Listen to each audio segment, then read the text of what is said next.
Okay, good afternoon. Welcome to Match Day. I'm Vince Gansberg. We have Ian Barker, and with us today is our special guest from South Central Soccer, here out of Indianapolis, or near Indianapolis, Indiana, more Bargersville, technically, Indiana. We have Myron Vaughn. So, Myron, can you say hi so we make sure we got audio? Absolutely. Hello. Thanks for having me. Perfect. Thank you so much for coming on and taking time. We know you got to get on the fields. And we're going to talk about that a little bit. But again,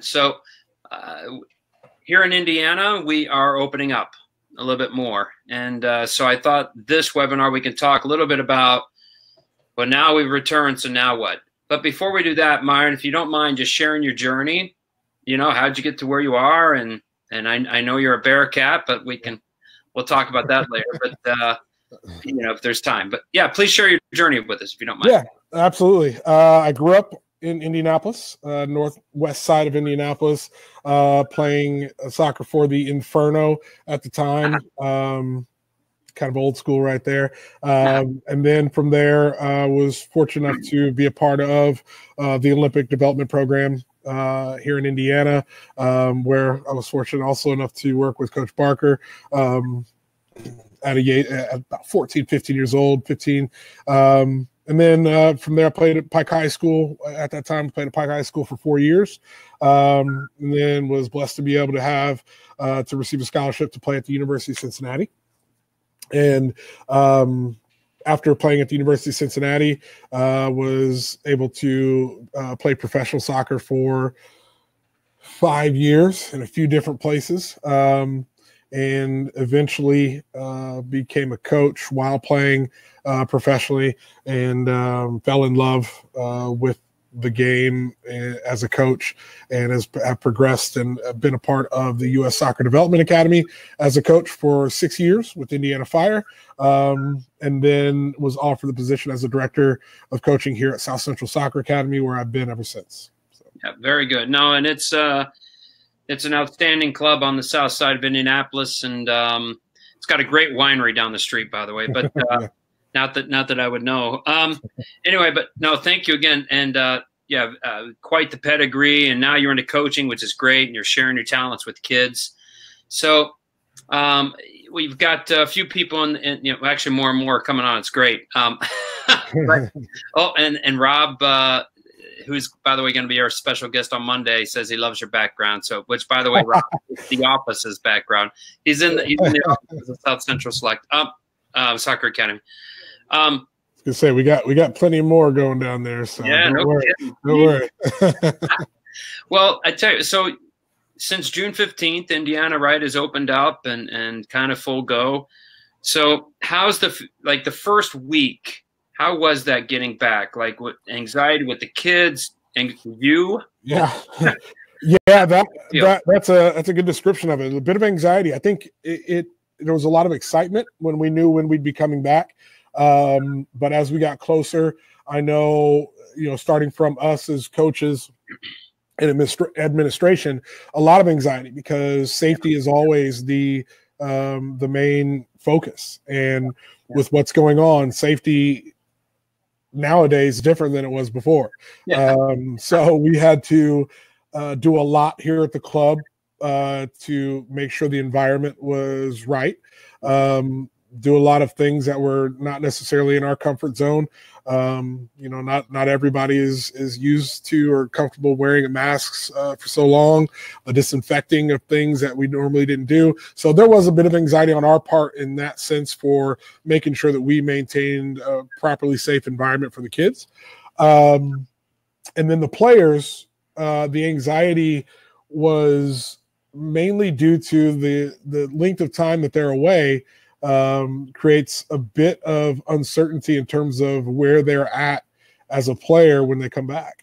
And I know we talked about earlier, a lot of players don't have the same amount of access to training opportunities during something like a lockdown or a quarantine. And I think the fear of coming back and not feeling yourself, coming back and a week later being in a tryout. There's already a level of stress for tryouts that come in a normal year, let alone coming back after you haven't touched the ball in a while or you hadn't had a chance to run in a while. Right. So that anxiety itself was pretty heavy. In general, we were able to, on June 15th, what we did, we set up our first just regular summer camp. And that was a relaxed atmosphere, which allowed a lot of the players to be able to come out and just have fun with the game, not worry about where they are, who they're playing with, what team they need to make. And that made a big difference for a lot of the kids to come out and just relax, have a ball at their feet, feel comfortable and safe in an environment, and really get going into the next season. Yeah, no, it's good. That's great how you handled that. So we talked about,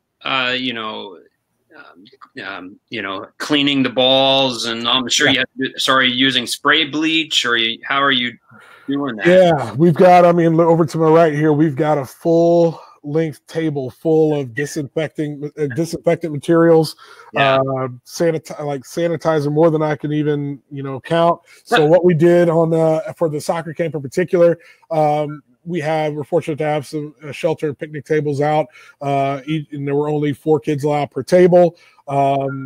Every ball had to be, we as coaches sprayed every ball before and after camp.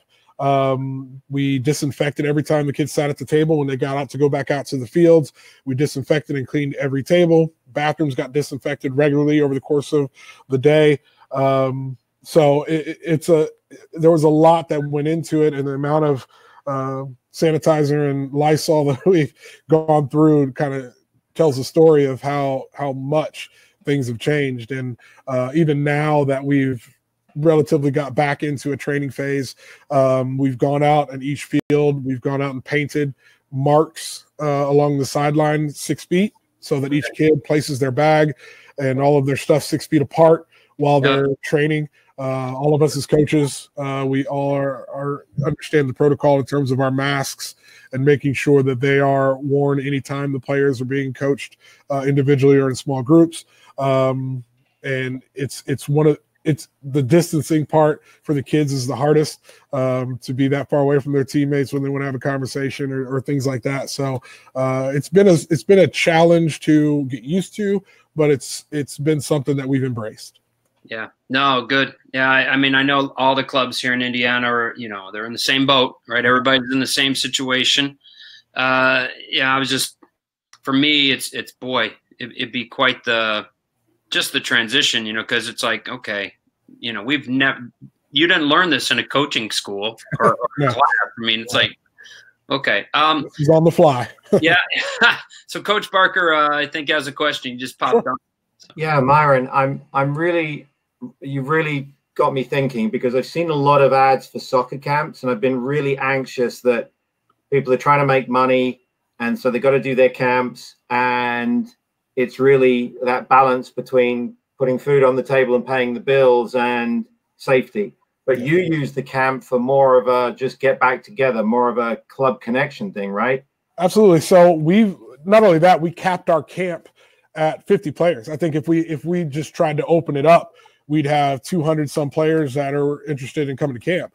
But for us, it was more about being able to offer more camps and make sure that we did it properly by only allowing up to 50 players, which is the amount that we can handle and keep safe the way that we should. Financially, honestly, it's not something that as a club or even as coaches or individuals is something that's going to make a big dent or make a big boost to the pocketbook. But at the end of the day, in the long run, this is going to be good for our players in our club, and our camps are geared towards our players in our club first and foremost. Anyone outside is able to come in as well, but we gear it towards our players to offer them the ability, especially now this year, the ability to come out and get to be in an environment where they can be successful and help them moving forward. So 3 months ago when we started, there was a lot of conversations with how will clubs survive and all those kind of things financially. In your case, had you collected a lot of money from the parents that you now owe them service for, or were you kind of pre-collection of fees? Well, it was, so we had, obviously there's a payment plan that every family is able to go on throughout the year. And, you know, with some people, they were able to pay the whole fee up front. Other people were on a plan. What we did as soon as we knew that about the financial difficulties, we stopped payment on everybody's plan so they didn't have to pay. And then a lot of the families, I know we offered everybody to roll everything they paid into this season as well. We did not offer necessarily direct refunds with the travel side. On the rec side, I believe we did. But on the travel side, we did not offer the direct refunds. As a club, you know, we suffered along with everyone else. I think all of us, I think the only staff members that were getting anything, and even at that, it was 40% of what we normally make was just us directors, because we did maintain and work a lot over that time. I mean, we took a hit in maintenance, we took a hit in every direction you could think, to make sure that we didn't put any extra burden on our parents as we come back. And so far, I think it's been really successful. Obviously, I think in any situation with finances, you're going to have some people who don't agree with the way that you go about it, and that's a given. And we sympathize and empathize with those people that have that. But as a club, obviously, to maintain the ability to offer what we do to the community and to our kids, which is a lot of kids, we had to make tough decisions and things like that as well. We ran into a club, I can't remember where it was, Vince, because we're about 120 of these webinars in, but they had a mixed socioeconomic group, and it was pretty understood. And they invited parents that could afford to pay to supplement into kind of a scholarship fund. Yes. And so some of the kids, some parents for a short run sponsored some of the other kids, which I thought was a nice approach. And then, of course, a lot of clubs applied for the government payroll protection funds pretty early on, because it ran out quickly. And we found a few clubs that made ends meet that way too. So everybody had a different solution. Yeah, we've got great families and great membership here, and we had a lot of our families simply donate the money they put in, and say, here, whatever we put in, we don't want it back. We don't want to go toward next year. We want to donate it to the club for things like our scholarship program, for the upkeep of the club, to maintain things.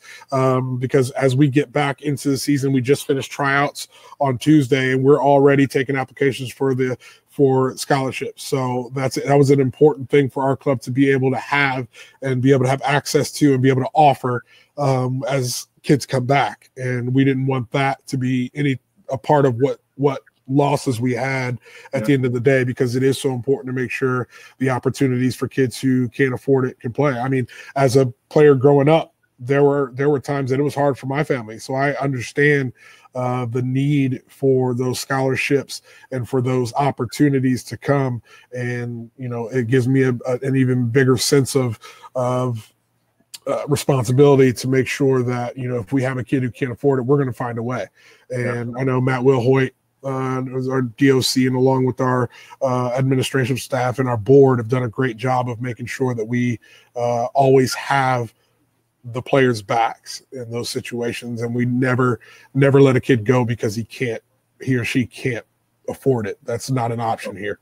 Yeah, no, it's good. There's Rob asked a question. What years were you in Cincy? So what years did you play at Cincinnati? 97 to 2001. Oh, the good old years. yeah. And it's really, really, really sad about what happened, right, to the program. And it is. It's tough. And I can tell you, as an alumni group, we've got a large group of alumni. We're in touch. We're in communication, not only with ourselves, but with the athletic department there at the University of Cincinnati. And we're working through ways to fix it, get the team back. Good. And we've got some great alumni with some great connections and people with resources. And we feel optimistic that sooner than later that we'll be able to provide an opportunity for the program to come back. No, that's good. Yeah.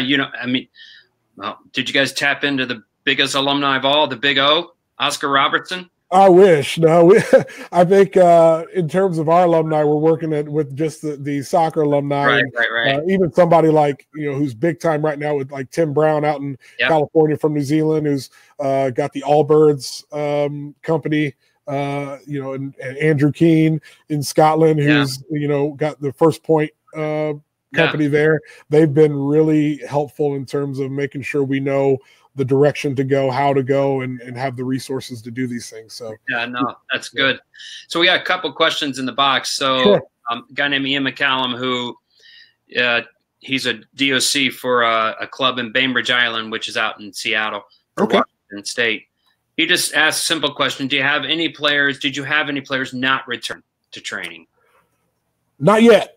We actually anticipated getting those emails because we understand the anxiety of not only the players but the parents in terms of safety of their kids.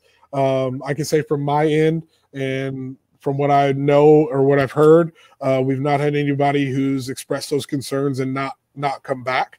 Now, granted, it is tryout time. And if a player decides not to try out for some reason, it could be for a multitude of reasons, and they don't always necessarily let us know. But as far as anyone communicating to us that they're not coming back because of the risks, we have not had anybody, thankfully, that has had that. And again, we've made it clear and we've done everything we can to make sure everyone knows that we're providing the safest atmosphere possible. So hopefully that's helped in that matter. Yeah, no, it's I always wondered, how many kids don't, our parents, just being concerned, but here's what it is. And then another question from Casey, who's Alex's dad, by the way. Okay. They were on Monday. There was a fantastic little webinar.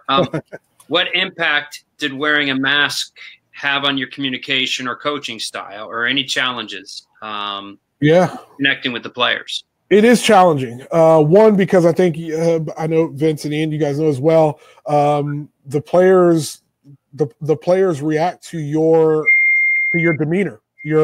Whether you're smiling, you're not smiling, you're everything. Right. It's hard. You're out there and you're smiling, but you look at them and they're like, they have no idea. I'm happy about what I'm seeing. So one, it gave the opportunity to communicate even more. So that what you feel and how you want to express yourself, the players get that from you. They may not, again, they can't read your body language as much or your face, so you have to make sure you express yourself.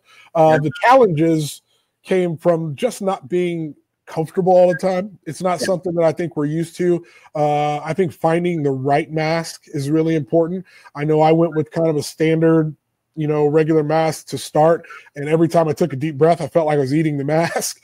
And then as it got hot outside, it's hot in there and you want to try to move it and it's just uncomfortable. But I think finding the right mask, and we talked to all our coaches about that as well, finding the right mask is important because, the safety is the most important thing. Our comfort, unfortunately, comes after that. And it becomes an issue where your mask is, it's one of those things that we don't know when it's going to not be mandatory. And it's something we have to get used to. And I'd say finding the right mask is important, but it definitely creates discomfort and it creates you to have to give more feedback so that everybody kind of knows a little bit about how you feel. So I was just next week I'm flying on a plane and I have to wear the darn mask for the first time, right? For an extended period of time. So I'm gonna feel that a little bit. We have Rob asked, by the way, Rob's from Indiana, and he wanted to know McKinley Jones, right? So yeah, absolutely. I'm not sure what club's he with. I believe he's still with Pride. Right. Okay. If I'm not mistaken. Very good. Very good. So go ahead, Coach Barker, and we probably should wrap it up with Myron to let him get to training. Just Myron, real quick, because we were talking off air, and we've got coaches here, and we've got young people, and a lot of people will see this on YouTube at some point because we tend to get triple figured in reviews. So you were a pretty high level youth player. You were a striker for Indiana and doing great, and then we bring you in the regional team. And I won't take the responsibility. We'll blame it on Louie Mateus. But there was a pretty good striker in McKinley Tennyson. Yes. And then we asked you to play out of position. So what was that like? And then what positions did you play in college and through your playing career, through your professional career, as opposed to where you started as the best kid in the Pride organization or wherever you started? So yeah, I started with in the Inferno, and then and played with that club throughout my my youth time, and was pretty much 100% playing as a 9, as a striker. And when I got into the Olympic development program, I played as a striker as well. And then as in the regional program, as you said, the level and the talent level goes up, and there's a lot of people who perform at a high level, and it creates a really good environment. And that environment also tends to mean that you may have to find a different role to be able to contribute. And for me, as a player who had always played striker my whole life, being told I was going to play wide, talk about anxiety, it was an anxious moment, especially in that situation. We talked off air about some of the teams that we played against when we were down there, and it was going into that, knowing that I was playing something I wasn't comfortable with, initially was an anxious moment. But as I got into it and I got into the game, one of the things I realized really quickly is that your technical ability and your knowledge and IQ of the game takes over. Yep. And the ability to adjust isn't just based on habit and comfort, but it's based on reading the game and understanding how you can be successful in those areas. The one thing for me that was the most difficult part of that was just the defensive responsibilities. And I think that for a lot of kids, even as a coach, I realized the defensive responsibilities is always the one thing that you want to spend the most time on, because that's the one thing that tactically is difficult for some kids, and it was difficult for me. Yeah. And going forward, I had no problem with, obviously, but making sure that my right back and my midfielders around me could rely on me was important to me. And once I figured it out and knew where I should be and needed to be, it wasn't a problem. And I think any kid who gets into any kid who gets into that situation of playing a different position, embrace it, understand that you're a contributor in the team, no matter where you play, and find a way to be successful on both sides of the ball, and no matter where you play. And for me, growing up, and as I got to be a professional and play in college, I was fortunate to be able to play as a 9 and a 10, mainly in the attacking half of the field. I think playing wide, the only time I played wide was with the regional team, but I was able to play as a 9 and a 10 and a 2 front, and also as a 10. So, those experiences created opportunities for me to learn the game. And I take a lot of that with me as a coach, especially, understanding and having to play wide in that week was something that, I took with me a long time. And I realized that as a coach now, I have to understand the anxiety that some players may have. Yeah, I will say this in because Louie Mateus remains a really good friend of mine. Yeah. He's and of course, Louie, now you coach in clubs that run into Louie, but of the regional staff back then, it was possible to find regional staff who would kind of beat the kids up a little bit, like verbally and emotionally. Yep. And Louie was always one of the most caring. So, when you're 15 and you get asked to play out of position and you're in Alabama for the first time, group of guys.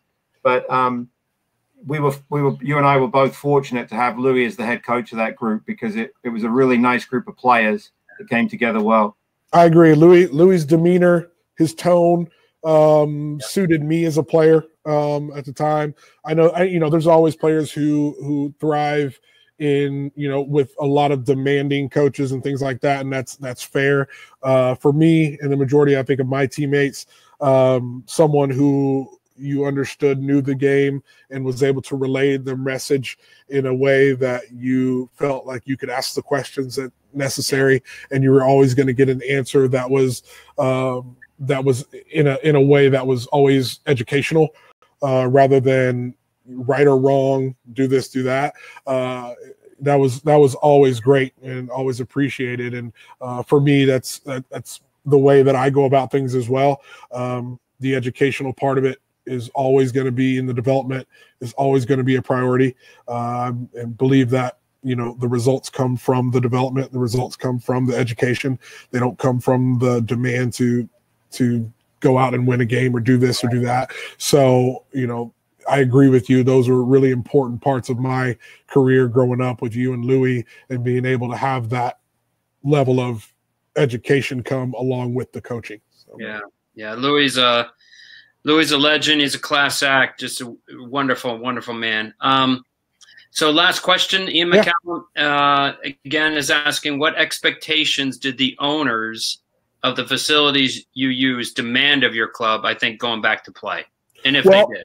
We as a club own the facility, and we're fortunate to have an indoor facility on site as well. And our board they very much let us, as the soccer part of the staff, really lead the way in terms of the guidelines. I will say Tuesday was a great surprise. It was a surprise. Steve Franklin of the Indiana Soccer made a surprise appearance to kind of check in to see where we were, and you know, we're always anxious because we never. It always feels like you're not doing enough in this situation. Right. But we got rave reviews from Indiana Soccer about what we're doing, and they made a great post about our club and what we were doing, and that was a really satisfying thing for us to know that we're doing things right. And our board and our president, they all appreciated the work that we're doing. So I think we're on the right track, and our board has left it up to us, and I feel really confident that we're doing everything the right way. Yeah, thank you. No, I saw that post. It was good that Stevie did that. So it was good. Well, I tell you what, let's go ahead and wrap this up, because you got to get the training, and you've given us more time than we asked of you. So thank you. Not a problem. Great information. Like I said, I'm sure more people will watch it here at the end. Thank you for your time, for coming on, and hopefully I'll get down there soon, right, to see everybody. But yeah. Thank you guys for having me. I really appreciate it. Really good to see you guys, and hope to get to see you guys here real soon. Yeah, thank you. Good on you, Myron. Great to see you. Thanks, guys. Thank you, everybody.